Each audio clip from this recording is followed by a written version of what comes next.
Assalamualaikum warahmatullahi wabarakatuh.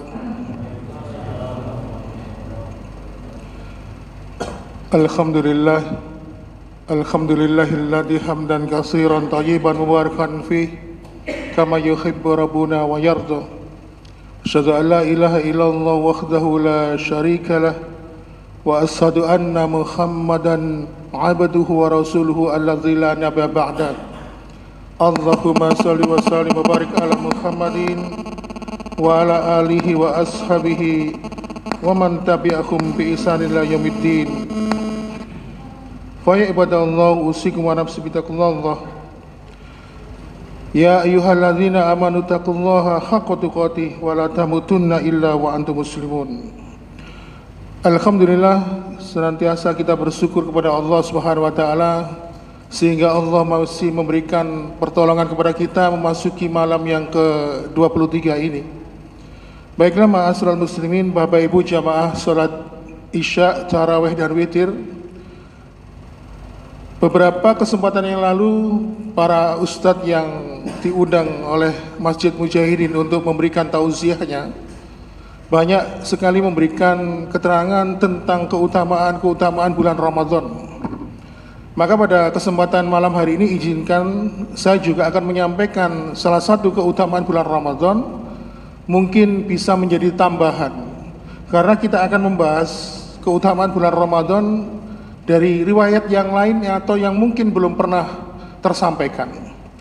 Ma'asyiral muslimin, dikisahkan ada dua orang laki-laki dari Yaman. Mereka penduduk asli Yaman datang ke kota Madinah untuk menimba ilmu, langsung ngaji ke rumahnya Rasulullah di Madinah. Dan ternyata dua orang laki-laki ini akhirnya mereka itu bersahabat. Cuman dalam hadis ini tidak disebutkan siapa nama mereka.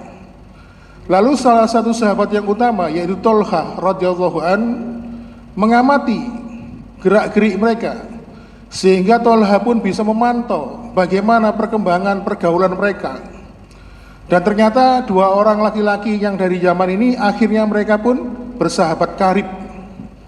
Ma'asyiral muslimin, setelah beberapa bulan tinggal di Madinah, maka datanglah sebuah peperangan, peristiwa peperangan di mana Rasulullah SAW memobilisasi, mengajak mereka yang mengaku iman kepada Allah berperang melawan kaum kufar untuk menegakkan kalimat sunnah, menegakkan kalimat Allah. Dan ternyata salah satu yang meninggal di peperangan itu adalah laki-laki dari dua orang laki-laki dari Yaman tersebut. Jadi awalnya dua orang ini bersahabat, yang satu sudah meninggal duluan di peristiwa peperangan, sehingga dia mendapatkan gelar syahid karena berjihad fisabilillah. Tentunya kita juga paham dan mengetahui bagaimana keutamaan orang-orang yang mati syahid, mereka mendapatkan jaminan surga. Lalu kemudian setelah 1 tahun berikutnya Allah memberikan kesempatan hidup kepada laki-laki yang kedua. Ternyata setelah 1 tahun laki-laki yang kedua yang dari Yaman ini ditakdirkan Allah meninggal dunia. Lalu kemudian tidak lama setelah itu Tolha pun bermimpi ketika Allah menggelar sidang hisab, sidang perhitungan amal manusia di yaumul hisab di negeri akhirat. Tolha melihat dua orang laki-laki ini yang sama-sama dari zaman yang mereka itu bersahabat dipertemukan kembali oleh Allah Subhanahu wa taala. Tetapi yang bikin Tolha ini heran, kenapa laki-laki yang meninggal 1 tahun berikutnya, yang meninggal 1 tahun berikutnya ini, dia mendapatkan keutamaan pahala yang jauh lebih besar dibandingkan dengan laki-laki pertama tadi yang meninggal di medan peperangan. Padahal secara logika, menurut pemahaman Tolha, justru laki-laki pertama yang meninggal di medan peperangan berjihad fisabilillah karena Allah justru harusnya mendapatkan pahala yang luar biasa, lebih besar. Tetapi kenapa laki-laki yang kedua yang meninggal belakangan dan meninggalnya pun juga bukan karena peperangan, bukan berjihad, tetapi dia mendapatkan balasan pahala yang begitu melimpah di hadapan Allah Subhanahu wa taala. Lalu kemudian Tolha pun terbangun dari tidurnya, dan keesokan harinya dia menceritakan mimpi ini kepada beberapa sahabat, sehingga akhirnya cerita Tolha tentang mimpi yang dimimpikan tadi malam sempat terdengar kepada telinga Rasulullah SAW. Lalu kemudian Tolha pun dipanggil dan dia pun menghadap ke Rasulullah. Lalu Rasulullah pun mengatakan kepada Tolha, bukankah laki-laki yang kedua, yang mereka ini laki-laki dari Yaman, laki-laki yang kedua ini meninggal 1 tahun berikutnya setelah meninggal sahabat yang pertama? Betul ya Rasulullah? Lalu Rasulullah mengatakan, laki-laki yang pertama meninggal jihad fisabilillah, tentu mendapatkan balasan surga dari Allah. Tetapi kamu harus ingat, laki-laki kedua yang ditakdirkan oleh Allah meninggal 1 tahun berikutnya, dia melakukan amal ibadah selama hidupnya, termasuk dia juga sempat mencicipi beribadah di dalam bulan Ramadan. Apakah kamu lupa bahwa Allah melipat gandakan setiap amalan-amalan ibadah, pahala-pahala di dalam bulan Ramadan dilipat gandakan. Bahkan laki-laki kedua yang meninggal 1 tahun berikutnya sempat mendapatkan Lailatul Qadar, amalnya meningkat setara dengan 1000 bulan, atau setara dengan amalan yang dilakukan selama 84 tahun. Ma'asyiral muslimin, di sini Allah Subhanahu wa taala dalam beberapa redaksi hadis yang sering kita dengar, Allah melipat gandakan amalan sunnah berlipat-lipat, bahkan keutamaannya mendekati fadilah, keutamaan amalan-amalan yang dilakukan yang hukumnya fardu. Oleh karena itu ma'asyiral muslimin, akhirnya di sini Tolha jadi paham, walaupun sahabat yang kedua yang meninggal 1 tahun berikutnya, ya, walaupun dia tidak mati di medan peperangan, tidak syahid di jalan Allah, tetapi ketika dia mampu berbuat amal kebaikan di bulan Ramadan, maka Allah Subhanahu wa taala memberikan amalan-amalan ibadahnya itu dengan balasan yang berlipat ganda. Oleh karena itu ma'asyiral muslimin wal zumratal mu'minin rahimakumullah, ini menunjukkan bahwa bulan Ramadan adalah bulan istimewa. Allah mengobrol ampunan, Allah mengobrol balasan pahalanya. Kemudian yang kedua ma'asyiral muslimin, keutamaan bulan Ramadan yang kedua, Imam Ibnu Qudamah mengatakan ada 3 amalan yang mempunyai balasan amal yang berlipat ganda di sisi Allah. Saking besar amal tersebut, pahalanya tidak mampu ditimbang dengan timbangan biasa, sehingga nanti membutuhkan mizan.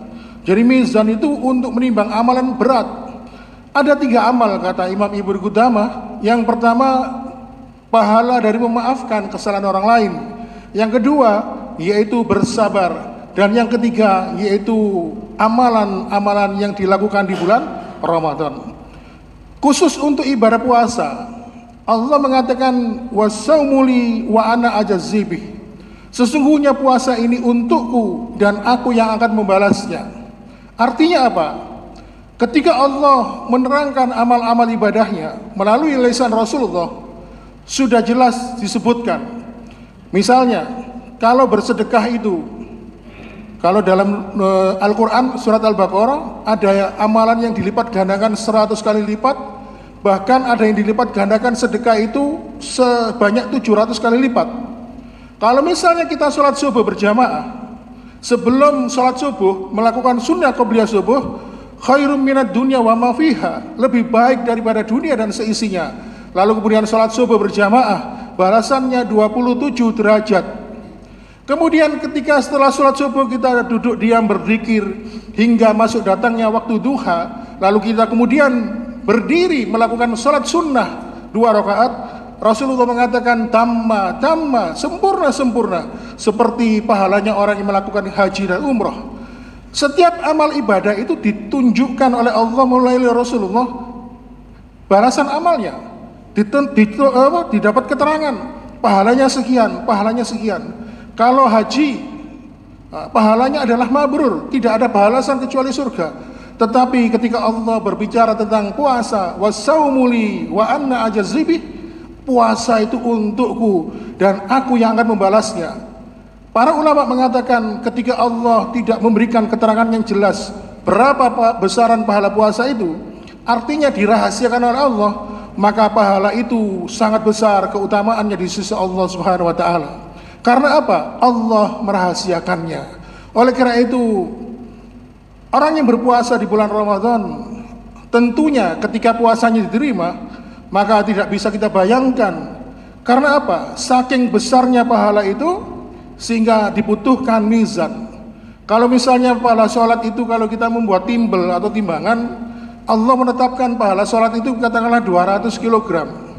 Kalau sedekah mungkin timbangannya 150 kg, pakai timbangan yang biasa. Tetapi kalau kita menjumpai ya, ada berat yang ribuan ton, ya, tentu tidak bisa ditimbang dengan timbangan biasa, dibutuhkan mizan. Dan inilah mizan, menimbang amal ibadah yang luar biasa pahalanya di sisi Allah Subhanahu wa taala. Oleh karena itu, ma'asyiral muslimin, inilah yang sekilas yang dapat kami sampaikan tentang keutamaan bulan Ramadan. Mudah-mudahan kita semakin bersemangat mengejar ketertinggalan kita, mumpung bulan Ramadan masih ada waktu yang tersisa. Mari kita tingkatkan amal ibadah kita di hadapan Allah Subhanahu wa taala dengan harapan kita mampu mendapatkan kemuliaan dan keutamaan di dalam bulan Ramadan. Demikian yang dapat kami sampaikan, mudah-mudahan bermanfaat. Mohon maaf bila ada kekurangan. Saya akhiri, wassalamualaikum warahmatullahi wabarakatuh.